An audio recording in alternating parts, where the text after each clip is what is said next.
You don't make assumptions in the middle of a problem like that. Okay, don't assume n is w. If this thing is on an incline, n is not going to be w. You have to show work. If you're on the math track, let the math figure it out for you. Okay, just follow the rules of mathematics. N is a normal force. Normal force is a reaction force. It's a surface force. It's a reaction force. Any sort of force applied against the surface. So math is going to take care of that for you. Where do you get your n from? Now you go to a force diagram, and then I'm going to show you the forces that I didn't show you before. This vehicle is on a surface. It's got weight. It's against the surface because it's got weight. Because it's got weight, the reaction force is going to give you n. I'm not going to make the assumption that n is the same as w. It doesn't need to be, because it's not the weight of the car. If there are people inside the car, n is going to go up. So sum of the forces on the y direction. Acceleration on the y direction is going to be 0. So n is the same as w. W is the same as mg. All right. I didn't make an assumption. It just came out of the math. I'm just following the mathematics. You guys skip this step on the test, you will obviously end up losing a point or 2 points sometimes. All right. All right. So boom, just plug it back into that formula. And then all of a sudden you realize that you got just about everything except for mass, but then again, you don't need the mass because it's going to cancel. So information is not relevant. Now you got everything that you need. You got all your measurables. You know the distance. All right, this is the amount of distance it took for it to come to a stop. You know what g is. You know what mu sub k is, and you're good. And then check to see if this makes sense. Of course, it does make sense. Okay, larger the skid marks is, the faster it's moving. All right, and the stopping distance is also going to depend on mu sub k, obviously. All right, so higher quality tires. I'll forget that for now. All right, so you end up getting about 55 miles per hour. Cool, thanks for that. Okay, we've done this calculation before. I'd have done the same problem before, except the last time when we did it, we were using the frictional force, and we were also using the uniform motion formulas. Okay, we've done this stuff when we were studying the net force chapter. All right, so even if the mechanical energy is not conserved, the total energy still is. All right, so the energy cannot be destroyed or created. It can only be converted from one form to the next. So that's the concept of total energy. All right, so a couple of things about this section that I'm interested in. Number one, before you turn on the ignition, the car's energy is going to be in the form of chemical potential energy, right? So that's the car gets its energy from the gas that you have in the tank. Right, so the energy is going to be in the form of chemical potential energy. And then what happens? You turn on the ignition. Chemical potential energy is going to convert into heat because of the friction inside the engine, and then obviously the engine is going to start to roar, so it's going to turn into sound. And then when you apply the gas, when you apply the gas, the car is going to start to move. So that chemical potential energy is also going to start to get converted into kinetic energy, and then you lose control of the car. Boom! Tremendous amount of friction. All right. Initially, you have tremendous amount of sound. Now you got tremendous amount of friction, generating tremendous amount of heat. In fact, the surfaces started to glow, so you end up getting fire. Nothing caught fire; it's just friction is generating tremendous amount of heat. So surfaces are just glowing at this point. And then the vehicle starts to disintegrate, so it starts to break apart. I noticed that you end up seeing the conversion process, step by step by step. The end product of the conversion process here is the vehicle just breaking apart. That's the deformation that you're looking at. In this case, the deformation is the final form that we're looking at. All right, so this brings us to the next question. The race cars, why are they designed to break apart so easily? If the final form is going to be deformation, there are a couple of ways you can deform the car. Number one, you can have the car crumple. That's one way of doing it. Or you can have the car break apart. Okay. The best solution depends on the problem. If it's a regular commercial car, the accidents usually happen at 40 to 50 miles per hour. All right, so the collision is a chaotic process. All right, so it's controlled chaos is what you're going after in essence in car design. At 40 to 50 miles per hour, even up to 60 miles per hour, you can have the energy contained within the vehicle because you have a crumple zone. What will the crumple zone do? It's going to increase the impact time. It's going to reduce the acceleration. It's going to make it survivable, provided that you're attached to the car. All right, that is survivable. So it's not a big deal. Nothing is exploding. The parts of the car is not flying off. It's okay under the circumstances. I mean, it becomes manageable. It becomes survivable. Except accidents like this. This guy was already going 150 miles per hour. He was going at 150 plus miles per hour. It's an extremely high speed collisions or accidents that you're looking at. All right, so making the car crushable is not the solution because you don't have a large enough crumple zone for this person to be able to survive this. Okay, the crumple zone required for you to be able to survive this is going to be bigger than the entire length of the car. So it's out of the question. So that's not the best solution. The best solution is to break the car apart. So what happens when you break the car apart? the parts of the car is just going to fly off. Okay, so which means that the part of the energy is going to be taken away in the parts which are just flying away from the car, flying away from the car. So in that way, you're able to reduce the amount of energy that can harm the driver. In that way, you're reducing the amount of force available that can cause harm, in essence. So that's the fastest way to reduce the energy, right? Just making sure that the car is just breaking apart. How well does that work? It works really well in reality. It works so well, in fact, that look at the car. All right, so the car just literally exploded. He survived, so it worked out well. There's not a single dent on the car. By design, it's not supposed to have a single dent. It's meant to break apart, and the car did exactly that. It just broke apart so that the driver could survive something like that. Have you ever wondered, why is the sky blue?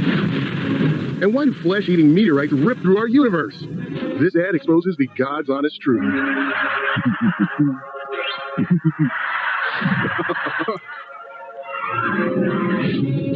All right, so all that fire and chaos and destruction, where'd they come from? And an asteroid impact. Here's the way you guys answer this question usually on the test, and then you end up losing half the points usually. All right, so imagine that we got an asteroid the size of Texas coming at us, just like in the movie Armageddon, right? So you got a Texas-sized asteroid coming at us at 25,000 miles per hour, right? It's got speed, it's got mass, it's got speed, it's got tremendous amount of kinetic energy. And what happens? It hits the atmosphere. So there's going to be a lot of air resistance, so which means that there's going to be a lot of air friction. So what does friction do? So friction is going to take that energy and then it's going to convert it into heat. In fact, it just creates a plasma. So you end up getting this fireball. And then obviously there's going to be a tremendous amount of sound, so it's going to create a shock wave of some sort. And then boom, you got the impact radar formation. So the question is, what is the initial form of energy? What's the initial form of energy that turns into the heat, light, the sound, the deformation? All right, and you guys, I think, oh, that's the kinetic energy. Well, guys, you missed the point at that point. It's not the kinetic energy alone. All right, remember that gravity matters, right? So what does gravity do? Gravity causes things to accelerate. So gravity extends literally from here all the way out to infinity. As only at infinity, the Earth's gravity is going to be zero. All right, so gravity depends on the radial direction. So this thing is coming towards us. As this thing is approaching Earth, what's happening? The gravity is getting stronger. And what does gravity do? The gravity is going to make it go faster and faster and faster. So what does gravity do? It's a conservative force. It's going to take its potential energy. It's going to keep converting it to kinetic energy, which means that this thing's kinetic energy is going to get larger and larger and larger. That's what it means. So it's not coming at us at a constant speed. This thing is accelerating. All right, and because this thing has potential energy, which means that the thing's got energy stored in it because of gravity, because gravity keeps feeding it energy. That's what it means. So it's got potential energy. It's got energy stored in it. So what's turning into heat, light, and sound and formation is the combination of the kinetic energy that this thing has and the potential energy that that thing has, okay, which is known as the mechanical energy, right? So what's happening is as this thing starts to get closer, as the potential energy starts to go down, the kinetic energy is going to keep increasing because the mechanical energy is going to be constant. All right, so what's happening is the mechanical energy gets converted, is what gets converted into all the havoc that we see as a result. The principles of a trampoline are very basic. Up, down, up, through. All right. There's some really good physics here. This guy got potential energy. It turns into, let's go up. Potential energy, gravity takes over. It's a conservative force. It turns into kinetic energy. So right here, he's going to have kinetic energy. And now what happens is, notice that he applies a force on the mat, so the mat becomes distorted, it becomes stretched in the direction of the force, which means that the energy now got transferred to the mat. Right, so now it becomes stored in this mat, and there's going to be a restoring force. It's going to push this person back in the opposite direction. So a restoring force is the force that's going to restore the mat to its original shape.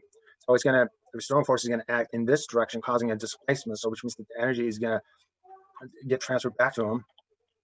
So at this point, while he's leaving into, that turns into kinetic energy. He's going up against gravity, so the kinetic energy is going to turn into potential energy. So that potential energy turns back into kinetic energy. And then once again, he applies a force on the mat, so the energy gets transferred to the mat, so it becomes the elastic potential energy of the mat that you're looking at. So that elastic potential energy gets transferred back to him, it turns into his kinetic energy, and that turns back into his gravitational potential energy. All right, guys, what that means is when I work on against the conservative force is going to become stored as potential energy. Gravity is a conservative force because when you work against gravity, you store energy in that object. And restoring force is also a conservative force because the amount of work done against the conservative force is going to become stored in that mat. Okay, so that's our second conservative force. So we got two conservative forces acting in that video. So let's discuss this formally. Okay, so the topic is elastic potential energy. it's going to come out of the concept of restoring force, otherwise known as the Hooke's law. We'll talk about Hooke briefly. So this is a mass spring system. So you got your spring here. This is the mass. Okay, so you can pull the mass in this direction. All right, so you apply force on it in this direction. You can just stretch it. The restoring force is going to pull it back. And if you compress it, the restoring force is going to pull it out. All right, so here's the original position of the mass. So I just compress it to the left.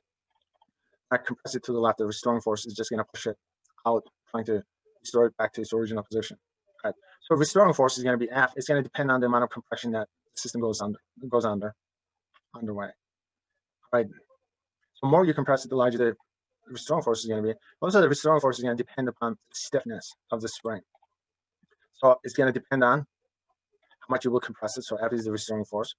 X in this case is going to represent the amount of compression that you're inducing or stretching that you're inducing. All right, so it's elongation, compression, or stretching. So when you compress it, restoring force is going to point in the opposite direction, trying to restore the system back to its original shape. Or when you stretch it, restoring force is going to point in the opposite direction, trying to restore the system back to its original shape. All right, okay, you're looking at, it's called the spring constant. That represents the stiffness of the spring. All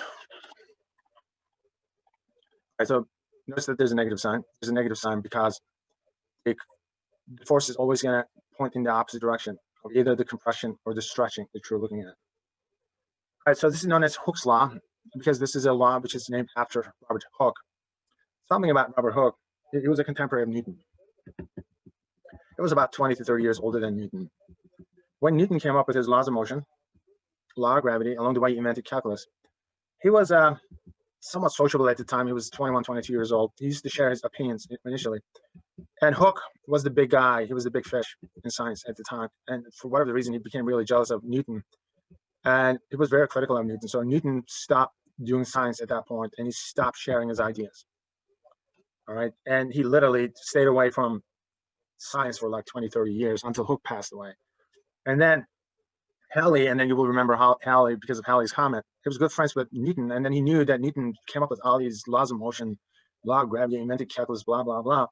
He wanted Newton to write a book on it. So he raised enough money so Newton's book was published. It was Principia. And Newton, I don't know why. I don't understand what his problem was. And obviously, the guy was real sensitive about his physics, but he was even more sensitive about his math. He did not want anyone to know that he invented calculus. So when he wrote the book on laws of motion and law of gravity, he reformulated everything using geometry and a little bit of algebra. Okay, he didn't want any hint left in those books about the fact that he invented calculus. Anyway, so 10, 20 years later, this guy, German mathematician Leibniz, invents calculus, and he publishes it. And Newton mistakenly thought that the idea was stolen from him. So there were a lot of hard feelings between those two, as well as two countries, because of the invention of calculus.